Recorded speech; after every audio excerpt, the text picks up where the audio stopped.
Aloha, YouTubers! Welcome back to another exciting, head-scratching episode of Insane Disappearances. Now, today is going to be a very special episode.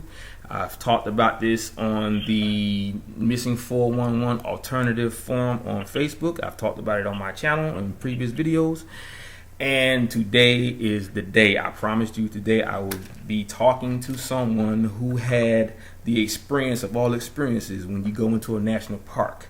Now, as you know, by watching David Paulides or listening to him on Coast to Coast AM or listening to some of his interviews on YouTube, he always talks about people who go in and never come out, the ones that they do find, they're found dead under mysterious circumstances and you can't seem to figure out why they're always found without a cause of death. And then there's the ones that do come back. Some of them don't have any memory whatsoever of what happened to them, like Keith Parkins, Catherine Van Alst, and the little children that are found in these crazy areas, like high up in the mountains. And then there's the ones that actually do have a memory, but when they do tell you what happens, they always have a very crazy story for you to hear. Now, when stuff like that happens, you got people who are skeptical. They don't believe you because if it's a child telling you this, they say it was their imagination, blah, blah, blah, blah. But I'm here to tell you today, folks, I have someone with me today on the phone that can answer all of those questions. And I have it here, right here on the phone. How are you doing today? I'm doing great. How are you? I'm doing fantastic. I'm just so glad I'm able to get a chance to talk to you and make sure everyone hears what you have to say about what you experienced in that national park.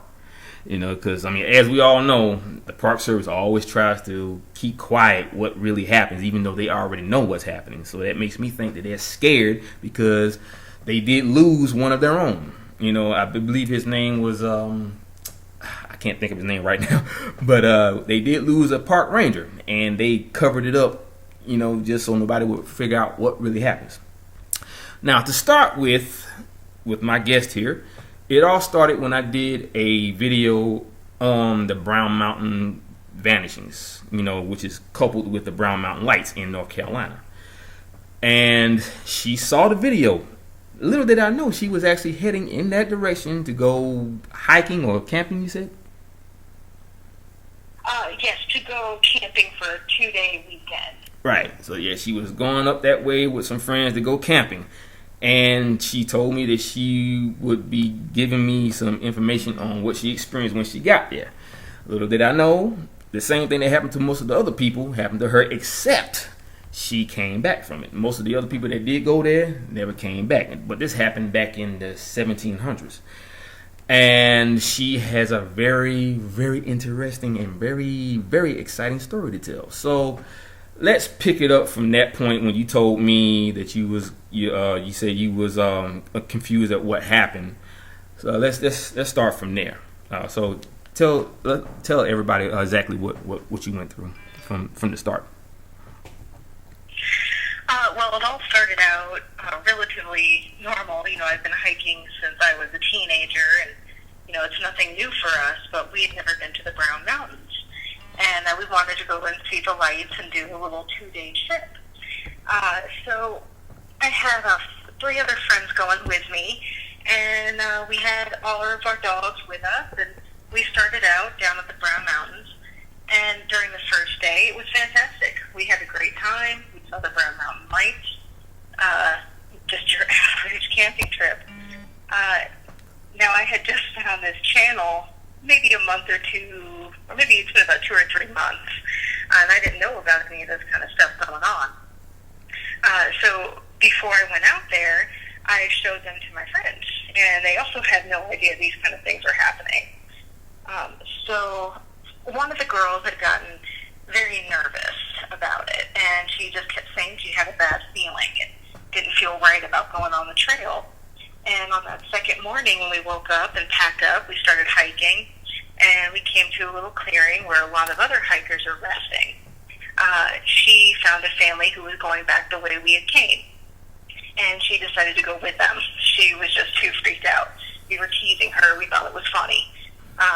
So it was just one gentleman, another woman, and myself with our 3 dogs. After lunchtime, we started heading out, and we're having a good hike. Nothing out of the ordinary whatsoever. And then I heard what sounded like a big crash behind me. And I looked behind me, didn't see anything, didn't hear anything. It was just normal. But when I looked back, I was on the trail. I thought maybe somehow my two friends had gotten in front of me, and I ran ahead on the trail, and they were gone. I kind of went back behind, and there was nothing. I didn't want to leave the trail, but, I'm calling for them, looking for them, and it's just like they vanished. Apparently, I was the one who vanished. Wow. Yeah, that was shocking. Yeah. And the trail looked exactly the same. It's like I hadn't moved, but they were just gone. Wow, yeah, that is definitely a strange set of events. And from what it sounds like, it's almost as if they were able to warp reality to make it look like everything that was around you looked the same, but it's almost like putting some sort of bubble around you that had like one of those dome mirrors on the inside to where you can see everything but what was in front of you, to block you from everyone else's vision. Because you did say that your friend, of course I won't mention his name, he happened to look back when you guys were talking about TV shows, and he realized you weren't saying anything. And when he looked back, you were gone, but he saw your footprints and your dog's footprints on the ground. And from where he looked at, it looked like they just stopped right there. Yeah, he actually has a photo of that because we were talking TV, and they turned back because they said, I just stopped answering. And they looked back, and they said, my dog and I were gone. So he has this picture of, three different very sides of dog paw prints, and then three very different sizes of human footprints. And then there were just two. Okay. And it's a very surreal photo. And they didn't hear anything. And I had tried to call him on my phone. It rang a few times, and then I lost the signal. Now, he said he got a call from me, and when he picked up, it was just a sound of static. Right. Yeah. Because the one thing I noticed about when you were saying how they didn't hear anything, it reminded me of all the cases with people disappearing where sound seems to be absent whenever someone disappears. It's almost as if everything around them or around other people gets muted to where they can't hear the person being taken or put somewhere else or even being in the same area, but it's like you get sent to another dimension that looks exactly like the one you're in, but it happens so quick you don't even realize that you got put there, and because that happened with a story about a guy I talked about before. I can't remember his first name. His last name is Johnson. Young black man that lives right here in Georgia who disappeared, riding behind his crew because he worked for a DOT company. And the same thing like what happened to you happened to him, where he just all they found was change on the ground and his shoe dangling from a barbed wire fence. They didn't hear anything at all either, but there was no evidence of him being pulled over the fence, like DNA, clothing, anything. So he just vanished. So it makes me wonder what could have happened to him because he's never been found. This happened back in 2002. So yeah, that definitely answers a lot of questions. That it actually is something that does happen because my theories are obviously coming true. So, but anyway, continue on with, I guess, at the part where either where you left off at or the part where you said you was looking around and I guess you were trying to find your way, or trying to figure out what was going on. Start from there, I guess. You got it. Well, when I realized that I was lost and that they were, I still didn't really realize what was happening at the time. But when I realized I was alone out there with my dog, I had the wherewithal to bring quite a few external batteries with me for my phone. And I started taking video and pictures of the area. Number one, just to kind of keep track of where I had been and so I didn't get as turned around. And then also, there's that in the back of your head of, this is weird. Yeah. And I kind of had that in the back of my head of, well, maybe if I don't come out of this the way I'm hoping I will, maybe somebody will find it. Right. As morbid as that may sound. Yeah. But as the day progressed, I kept feeling like, almost like the forest was kind of rearranging itself around me. Right. I would swear that I turned directly behind me, but the trail would be different. And, that even shows up in one of the videos I sent you, where there's that little wood bridge that appeared out of nowhere when all I did was turn back right the way I'd come. Right. I also kept, hearing things and like weird whooshing of air. And, luckily some of that picked up on the video. And there was one point where things got pretty intense in the way that, water showed up. One of the big things is we had to pack double supply of water because we were going to be near no trails that had water that we could purify. So we had to bring enough for us and our dogs. And almost the entire time that I was gone, there was water or streams around me, and which just makes no sense. I've even gone back and I've looked at the maps, and it's not supposed to be there. Right. Yeah. And, I don't want to be one of those people who ends up face down in an inch of water. Right, exactly. Yeah, that's so, I'm sorry, go ahead. Oh, no, you're fine. We had come to this one point, and one odd thing is the trail kept splitting and forking off. I think you see in one point I said quite a few bad words when I came upon another one that just split. Yeah, I can imagine. But I kept trying to do things like I kept taking the left turn. And so I would get less turned around. I would take pictures of them, and I kept coming across more and more. And there was one point I had taken a split, and there were a lot of weird sounds showing up. My dog kept seeing something that I didn't see. She kept reacting and trying to pull off the trail, and she would growl, and the hair would go up on the back of her neck. And then, at one point when I heard this big whooshing sound of air, almost like a vacuum, for loss of better term, I started running. I just got just filled with a sense of dread. And like I had to run or I was not going to make it out of there. And I started running, and my dog coming behind me, and then we stopped and we kneeled down.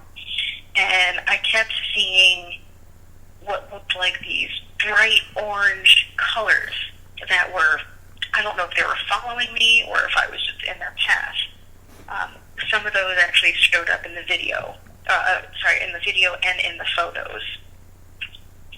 So I was glad to actually get some proof of that.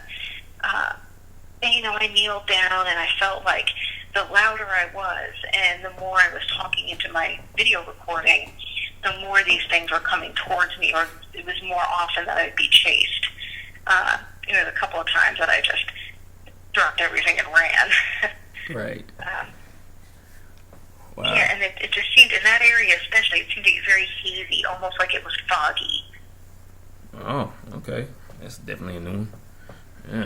Yeah, that is definitely weird, because like a lot of the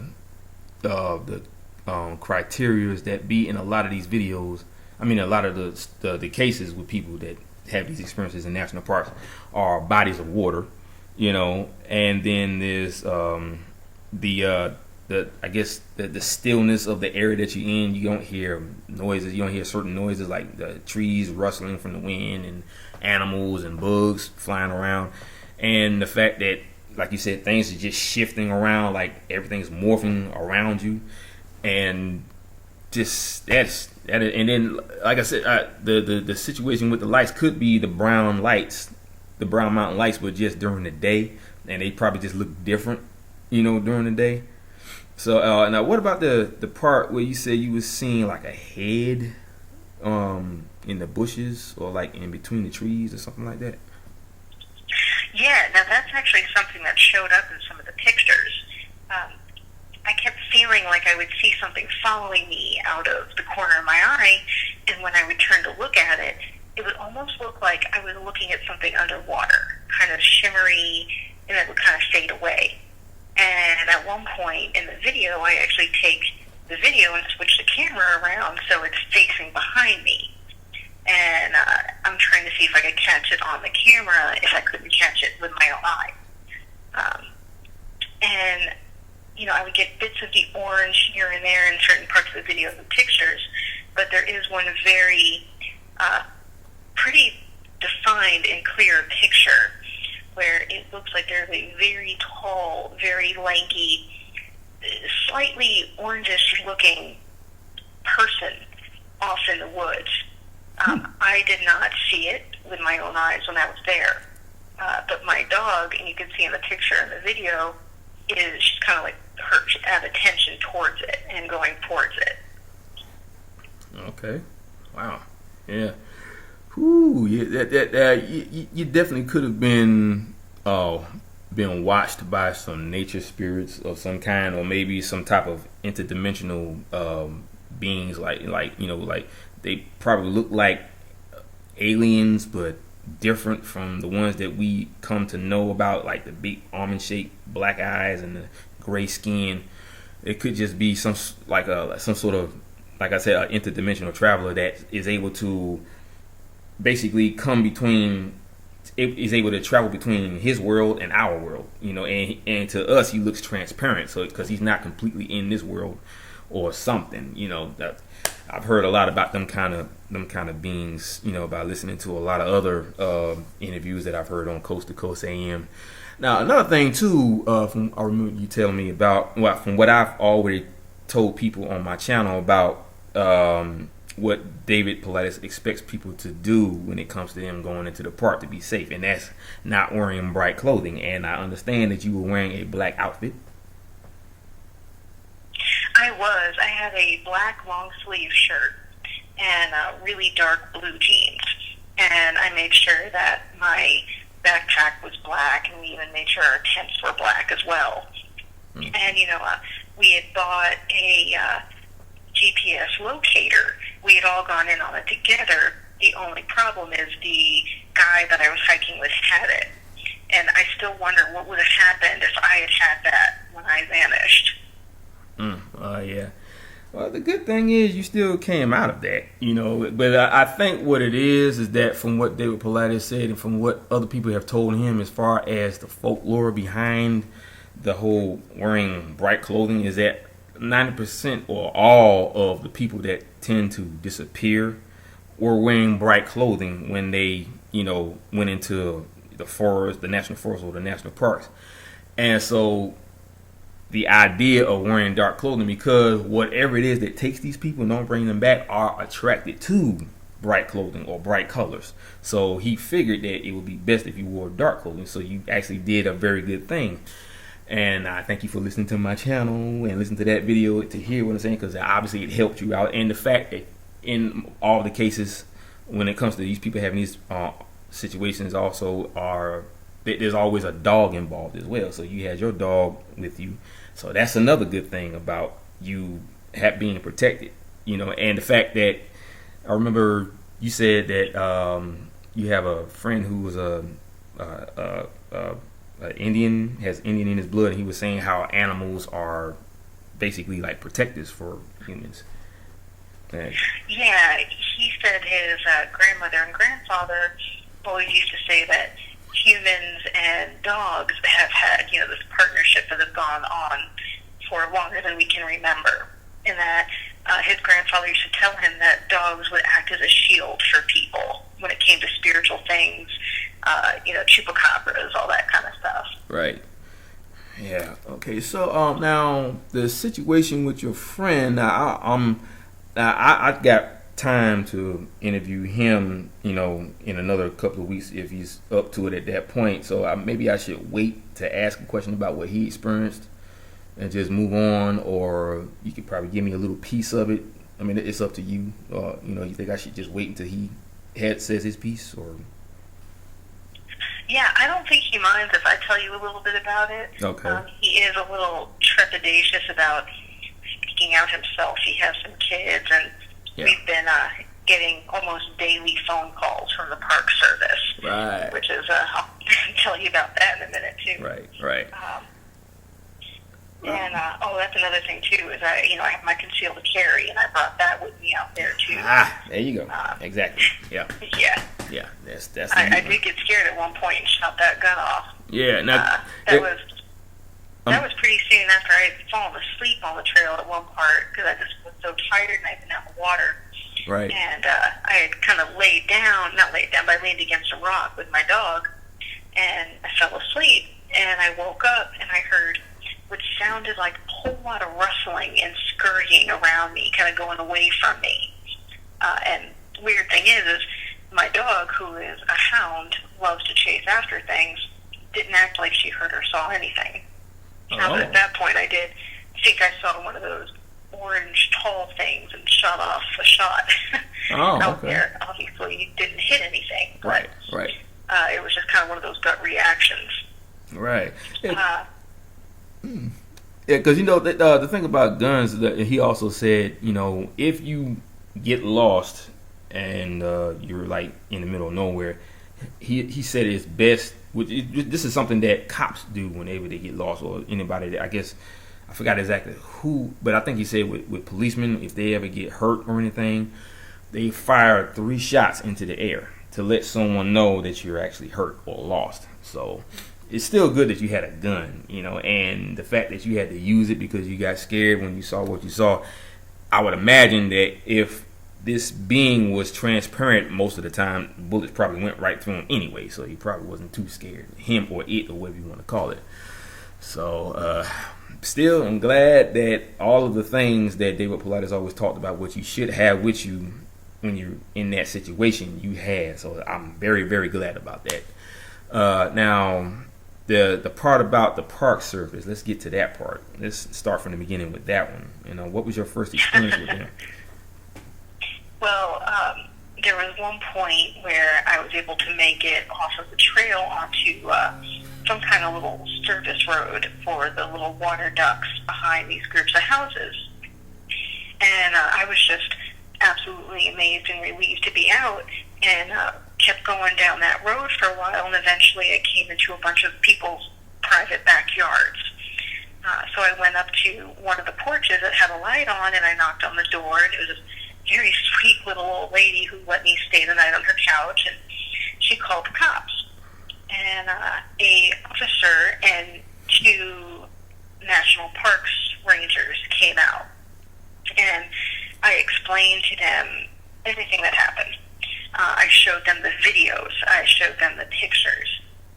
They then proceeded to tell me that I was dehydrated and I was seeing things, and it was my phone had been having issues while I was out there. The date and time kept changing. It would say it was 3 a.m. when it was bright sunlight out. And they said, it's just problems with your phone. And they had all of these little ways to explain how this didn't happen. Yep, Then at one point, one of the parks guys came back over after the interview. And at this point, my 2 companions who I've been hiking with had not been found yet. I was able to give them the information for the GPS locator, and they were able to eventually find them from that, because they also got pretty turned around. But he came over and he goes, "You need to give me your phone." And I asked him why, and he said that I had recorded areas that I was not permitted to record. I very nicely told him, come back with a warrant. I was not going to give up my phone, because it was very clear that either they didn't believe me or they wanted to try to hide something. And I'm sure you'll be able to show them in the video some of the things that were happening out there. Oh, yeah. But it ended with that. And the next morning when we woke up, about almost noon, I got a call. They found my 2 companions. They were able to find them through the GPS locator, and they had, a little bit of their own story. But we drove back home, and, we all kind of collected ourselves and compared notes and videos and pictures, and it started the next day. We got a call, very polite, we would like to do a follow-up interview, make sure you're all right. I talked to them, yes, we're fine, everything's great. Then we went about, I think, 2 or 3 days without hearing anything. And during this period, I'm going through videos and I'm looking shot for shot, pausing everything, expanding it, looking just as much as I can to try to figure out what happened, because we were just floored. We still really don't understand what happened. But the most interesting ones, I actually sent you the audio file of the voicemail. Yeah. And they keep trying to tell me, we need to conduct a follow-up interview. You have 48 hours to contact us. And it's not even their real voice. We all got the same exact message, just with our personalized names. The infamous computer voice. Yep. Wow. So they don't even have the guts to use their real voice. Mm-hmm. Can I say the name of the park ranger who's been contacting me? Sure, because I'll probably mention it myself. Okay. Well, it was a Mr. Jeremy Atwell, and he is assigned as my caseworker, so he calls it. And, I've had multiple discussions with him where he keeps trying to tell me, I need the video, I need the pictures, so we can make sure other hikers don't get turned around like you did. And, I'm starting to get a little pissed with these folks. And I told them, you don't have a warrant. And I actually lied, and I said I deleted all the pictures and the video just because, my phone is small. It's a very old phone. I don't have the space for that. So he really has no way of proving it without getting a warrant. Exactly. And which, I've given these videos and pictures to you, so there's the backup as well. Right. Now, this is the funny part that I noticed about your situation, too. I have never, since I've been looking into disappearances in national parks, I have never heard of them conducting a follow-up with someone that has been in the park and had a very weird experience. It may be something that was never in the reports that David Paulides may have been getting, like the Stephen S. Kubacki situation. I mean, as far from what he said in any of his videos, he met up with him himself, but it was never any mention that he was approached by anyone.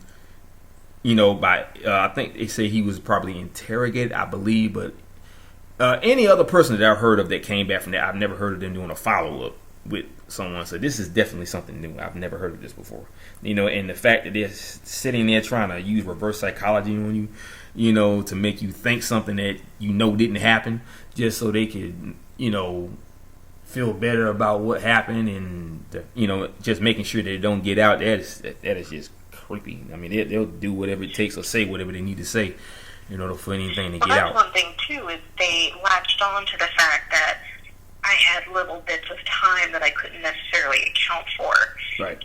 Most of that being due to my phone's location and time kept changing, and it would, I would look at it and it would kind of glitch out, and then say it was 2 a.m. or 8 p.m. And they were also using the fact that I had kind of leaned against some rocks and fell asleep for a while at, you dreamed it. It was a hallucination. You ran out of water. You were dehydrated. You had a stroke. Wow. Because that was another thing, too, is at one of the points when I started running in one of those videos, I kept getting all these weird physical ailments. Like, I would get this really grinding pain in the left side of my head, and then I would get really hot and really cold. And at one point, I almost, I debated, do I want to kind of get in some of the water to cool down? Because I just felt so hot, like I couldn't handle it. And I ended up deciding not to, because I had the wherewithal to realize, if I get my clothes wet like that, at this point it was getting dark, and it was a good chance that I was going to have to face the fact that I was going to spend the night out there. Right. Like, well, when the sun goes down, I'm going to get cold. And that kept me from going into the water. Right. And I see this also validates the mysterious evidence of people removing their clothing, and David Paulides has talked about that a lot too, where they said like that they'll find their when they find the body of the person with no cause of death, they're always partially clothed, like they could have their boxers or their underwear on with no shirt and no pants and just their socks. So that definitely correlates exactly what he talks about in all his cases. And And the fact that you don't know where that was coming from, you said it just came out of the blue, or you just started feeling hot and then cold? Yeah, kind of like, think about like when you have the flu and you have a really bad fever and you get chills and you'll get under a blanket and then you'll start sweating. Right. It was like that, but it was, it was like flipping pages. It was happening so fast. And I kept feeling really lightheaded. And that's the closest thing I can describe it to, is like a really bad case of the flu with a really high fever. Wow. Yeah, that's definitely strange. I mean, it makes you wonder what it was they were doing to you while you was in the wilderness. Because, I mean, it's obvious to me that somebody had full control over what was happening to you. They made you disappear. They put you through all these little obstacles, almost like you was some sort of like a gerbil or a guinea pig inside of a maze that had to get from one point to another. That's what it seems like to me. Like it's almost like you was a part of some experiment trying to see how humans can react to situations like that. Because I remember I was telling you about another viewer of mine who went through the same thing, where she was in her room and she had been abducted quite a few times as a child, her and her sister. And she was in her room, and I think it was dark. It was at nighttime, and she was trying to find the light, but she could never find the light switch on the wall. And she knew where it was, because when you be in a place like in your home, especially if you grew up in it, you know where everything is. That's just a natural reaction.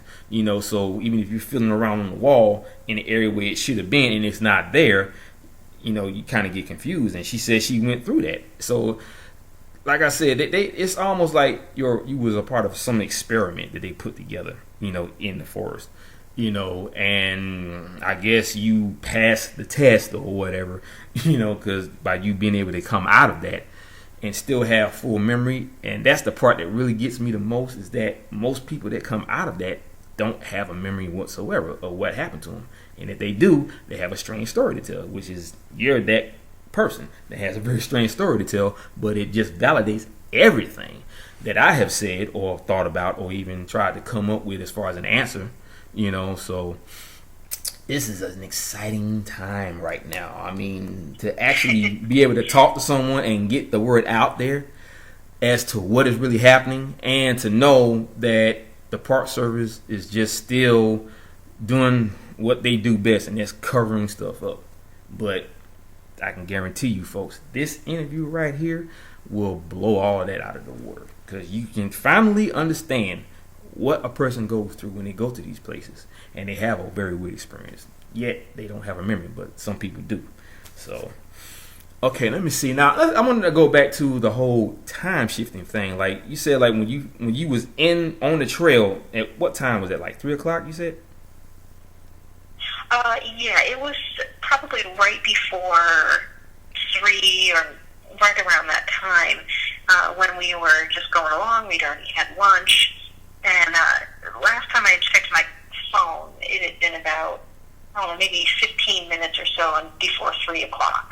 Okay, so when you finally got out of there and you ended up in behind these people's houses, what time was that? It was like, how many hours was that? Well, it was just past 8 p.m. by the time I got out. Okay, so to you said you felt like it had been a full day or 24 hours, but it was just like... I felt like I'd been out there at least 24 hours. The thing that kept throwing me is the sun never went down. Right. It would get really dark, and then it would get really light again, and then it would kind of shift. Yeah, and I remember you said that the lady who let you stay at her house, she said that a lot of time shifts happen in that area as well, right? Yeah, she said it happened to her husband multiple times, because she would go out on those trails because, it was right by their house. Okay. And so there's definitely something going on that we're not fully aware of, even though we have these experiences. But it's like you try to figure out exactly why is it happening, why are they here doing this, why are these time shifts happening, why are they putting you in these situations where you disappear right in front of your friends, and it's almost like you don't even realize it happening. like I said, it's like some sort of mirrored bubble, or like one of those salad bowl bubbles that they put on top of you, where you see everything around you except for the person in front of you. So I'll be trying to wrap my brain around why they're doing it. It sounds like some sort of experiment they're trying to conduct, but at the same time, out of all the stories I've heard, when this happens to people, they don't come back. So I'm not sure exactly what they needed you for. I don't know if it was just they wanted to test you to see if you were a good kind of human being, because I know you said you were picking up trash and trying to keep the wilderness looking neat, instead of you. Because I don't know if they may have thought that you were one of the other kind of humans that want to put markings on the trees to kind of mark where you are so you won't get lost, or break twigs and try to create a fire. It sounds like something that elemental creature would do that is there to protect the forest. So I'm not sure if they are what you would call aliens or interdimensional travelers, or they're just nature spirits. It could be a number of things. So. Oh, sorry. Well, yeah, you can see in the video too, the area where I was getting chased. Somebody had carved words into the tree. I almost wonder if that had something to do with it. Might have. I don't think I'm gonna have to go back and look at that video because I didn't see that part. But yeah, you never know. I mean, it could be anything. I mean, because there's one thing I've learned about that in nature spirits. They frown on how humans treat nature. Like with the rainforest and what they was always doing to that, and cutting down trees for firewood and stuff. All this, anything that messes up nature or messes up the forest, they don't like it. And it's almost like they take what somebody else did out on every human that comes into the forest. But clearly that didn't happen to you, so that's a good thing. It's almost like you need these extra things to protect you from what they would do to you, like the whole thing about they're attracted to bright colors. So anyone that's wearing bright colors, they're the ones that's taken and never return. Or, so that means you would have to wear dark clothing in order for them not to take you. And then there's the one about having a dog present, which is what happens in a lot of these disappearances. In some cases the dogs come back, and the person doesn't, which mainly only happened to little children. They were the main ones that didn't come back after disappearing with the dog. The dog would come back and he would look like he was completely fed, and he looked clean after being gone for about a couple of days, maybe even a week. So a lot of the characteristics that come from your story and what you experienced in there, like I said, it just answers so many questions, and it just validates everything. And anybody that's a skeptic out there can see that it is not a serial killer. It's not a pedophile. It's not whatever else you may think it is. It is something that is on this planet, something that has been here longer than us, something that can make itself known when it wants to be known, and it could probably come through some sort of dimensional portal that makes them look transparent to us, but they're actually solid. I don't know. I mean, it could be anything. It's just, I'm just tossing it, ideas here, but it's just amazing to even meet someone or talk to someone that actually went through it, and you can actually say that it actually happened instead of you using a theory as to what happened. So, but yeah. Well, let me ask you your opinion about what happened in the very end in that video. Okay, go ahead. That whole being able to, I came into that point where I could see the trail, and you can see it in the video, right. And then it was this overwhelming feeling of if I went toward that road, that I was going to die or something terrible was going to happen. And in the video, you see me turning around back and forth, almost like trying to fight with it. Yeah. Let's see. My opinion on that, I think that's coupled with it's like it's like having a feeling that something is not right about that area. I've heard of that happening with some people where they say that they just got to get out of the car, and them people end up not coming back. But it's a feeling that you get. It's like fear, like an instant fear you get. And the fact that you felt that, it definitely sounds like you would. you would connect it with that part of you that could tell you. It's all, I guess, like an empathic ability. It's like it tells you when something is wrong. So knowing that you're going in that direction and you just get a feeling, that could be what you experience. You could be empathic and you just don't know it. And the fact that you felt that, knowing that something bad was going to happen if you went in that direction, and the fact that your dog felt it too, because your dog kept you from going in that direction, which is a good thing as well. I think that's what that could be. That could be something that came from you, not so much what came from the environment itself. It could be some sort of, like I said, inner empathic ability that you may have that you haven't had a chance to actually harness yet. So interesting. Yeah, because I get that way sometimes too when I'm in a situation and I just get this overwhelming feeling of nerves, like bad nerves or like a instant fear. It's just your body and your spirit and your and just whatever else it is telling you that, oh no, don't go that way. Because some people don't listen to that. They get this urge to want to do it because they're adventurous. But if you listen to that voice or that feeling that you having, you can come out of a lot of situations, that may happen to you that's bad because of a decision that you made. You overrid a feeling that you got that was negative. That makes sense, and I honestly feel like the second half of that whole day was me going on gut feeling.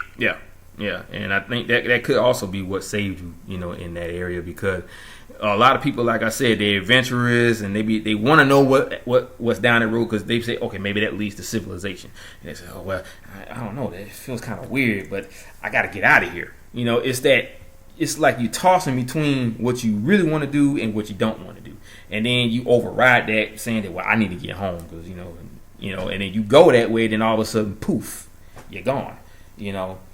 And I think that could be what it is that makes these people disappear. They are conflicted with these feelings of fear and that voice or that feeling that's out and that says don't do it. But you want to get home, and you think that might be the way, but you don't know for sure, but you want to still test it out. So kudos on you, my friend. That was definitely a good thing for you to do, to listen to your inner self. If it told you that something bad was going to happen if you went that way, I'm glad you listened to it. So that would be my assumption in that situation. So, but yeah, it is getting down to the wire, and I actually have to really go because I got to get to work. I have to be there by 6:30. But I really want to thank you for giving me a chance to interview you and having your telling your story as to what happened. And I hope that this video will open the eyes of a lot of people who tend to think.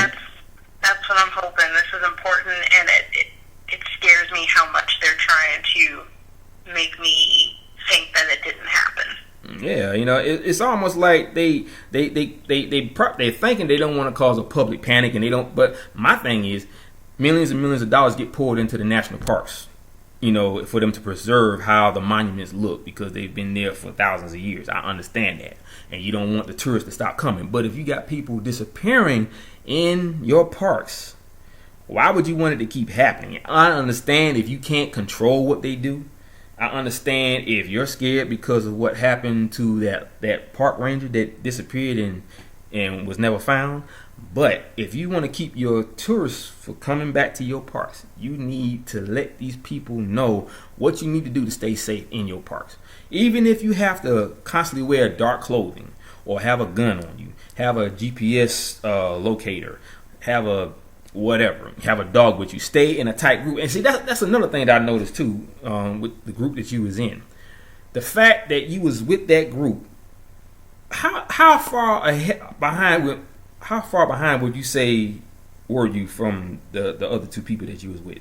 Were you like kind of like a couple of feet behind, a couple of steps? Were you like back to back? How would you say that? I would say we were a couple of feet apart, enough room where our dogs weren't tripping over each other on the leashes. Right. But we were not that far apart. I mean, we were holding conversation about, superhero TV shows right. without having to yell, and we weren't having to talk more than in our normal voice. Right.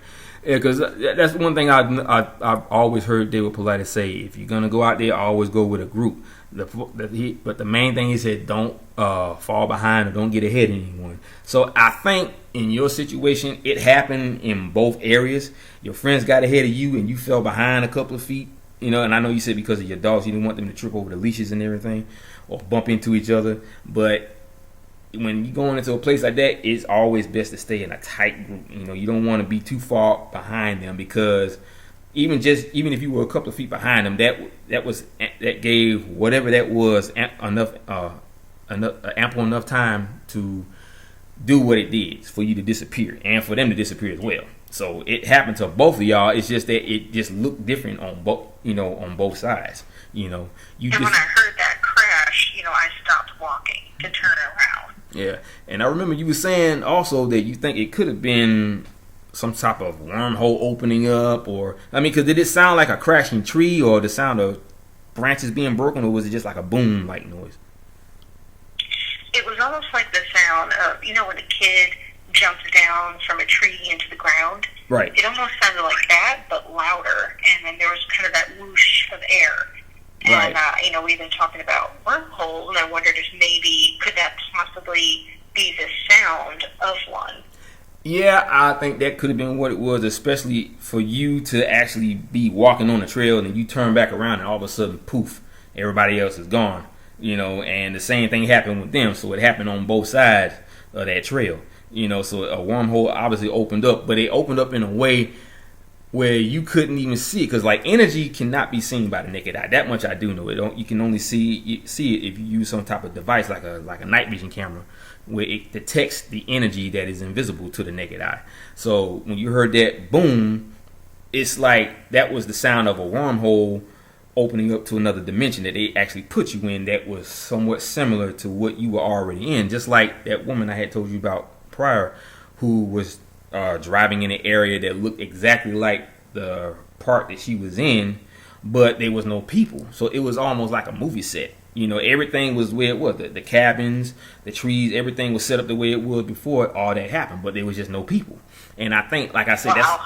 that's obviously what happened to you. The area that you was in was almost like a carbon copy of what you already saw yourself, in the dimension that we in now. So it's almost like they created that just for you, or whatever the case may be. It's obviously some sort of world that you was in that was void of people. I don't know. Like I said, that's just me tossing it, ideas, but it does sound like that's what happened. It don't take much for a person to figure out what's going on if you have the evidence to back up all that stuff, and you definitely have it. So, yeah, wow. I'm just so glad that stuff showed up in videos and pictures, and then I am so glad I brought so many external batteries. Right. Yeah. What I'm gonna do? I'm gonna try and see if I can find a way to put it in a video, or find a way to edit it to where I can send it to my YouTube page as a video, and try to edit it along with another video of mine, so that way they can see exactly what you experienced. I'm gonna try and work on that as much as I can, but yeah, that's gonna have to be the end. And if like I said, your friend, if he wants to talk, I would definitely make time for me to talk to him. I want to thank you so much for giving me the opportunity to interview you and tell your story, and I guarantee you, hopefully this will go viral and everybody will listen and hear what you had to say, and this will definitely change a lot of lives, and hopefully it'll put some peace, it'll add some peace to the lives of the people that lost their loved ones and never found out what happened to them. So I guess that's it. I want to thank you guys for coming. Thank you so much. No problem. I just want to thank you guys for coming out and watching my channel and watching this video, and I hope this will answer all of your questions as to what may happen to all these people.